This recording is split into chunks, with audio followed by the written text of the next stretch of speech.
नमस्ते गुरुवर। गुरुवर, एक सिक्के के दो पहलू होते हैं, हेड टेल, चित्तपट भी कह सकते हैं।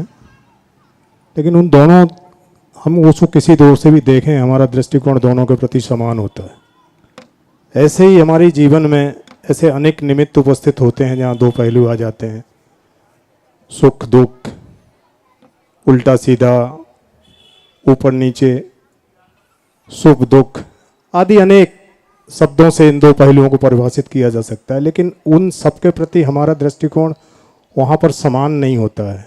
ऐसा क्यों होता है? कृपया ऐसा मार्गदर्शन। इसलिए होता है क्योंकि आप पहलू को पकड़ते हो। जी गुरुदेव। तो आपको हेड टेल दिखेगा, चितपट दिखेगा, सुख दुख दिखेगा, अच्छा बुरा दिखेगा, हानि लाभ दिखेंगे, मान अपमान दिखेंगे, संयोग वियोग दिखेंगे, जीवन मरण दिखेगा। पहलू देखोगे तो पल्ला ही दिखेगा। जी गुरुदेव। मैं पहलू देखता ही नहीं, मैं तो सिक्का देखता हूँ। चिट भी मेरा, पट भी मेरा, दोनों तरफ सिक्का है। चित को चिट मानते हैं, सब मानते हैं। पट को भी चिट मानो तो फायदा है, क्योंकि हमें सिक्का चलाना है।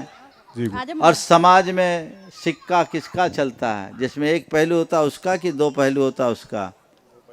बोलो, माइक पे तो बोलो आप। दो पहलू है ना। विजन तो एक ही होना चाहिए। विजन एक कैसे होगा? सिक्का में तो दोनों होगा तब सिक्का होगा। हाँ, सिक्का में दोनों होते हैं। सिक्का चाहिए कि पहलू चाहिए? सिक्का। तो फिर अपना विजन ऐसा रखो जिसमें दोनों आए। सिक्के को देखो, ना हेड ना टेल। नमस्ते गुरुदेव। और एक दृष्टिकोण बता दूं, क्या दृष्टिकोण रखना चाहिए? एक राजा पर चक्र के अचानक हमले से बुरी तरह प्रभावित हो गया और उसे गुप्त मार्ग से निकलकर अपना जान बचाने के लिए भागना पड़ा जंगल में। जंगल में पहुंचा, उसके साथ बस 8-10 सैनिकों की एक छोटी टुकड़ी थी। जंगल में उसे एक संत के दर्शन हो गए। उसने अपनी सारी व्यथा उनके सामने कही कि मैं राजच्युत होकर आया हूँ, मेरा सारा राज छीन गया, जैसे तैसे जान बचाया हूँ। आप बताइए कि मैं अपने खोए हुए साम्राज्य को वापस पा सकूंगा कि नहीं। मैंने कहा, देख, मेरे पास एक चमत्कारी सिक्का है, मैं उछालता हूँ, तुम हेड या टेल बताना।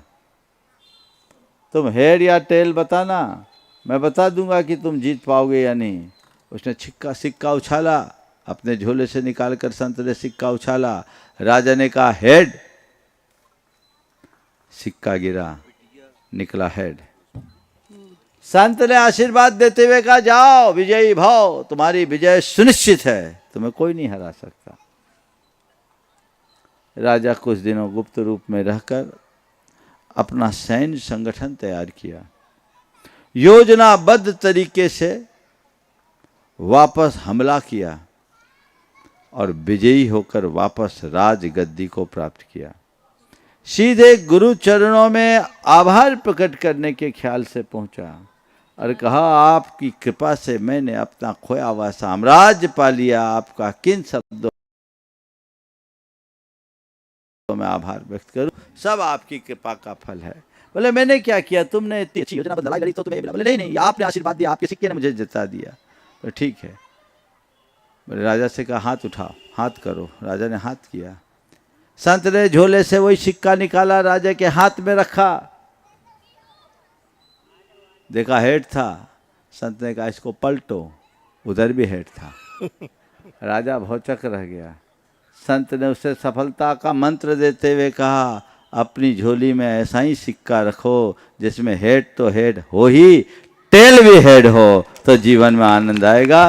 और यही जीवन का खेल है, हेड भी है और टेल भी है। नमस्ते गुरुदेव।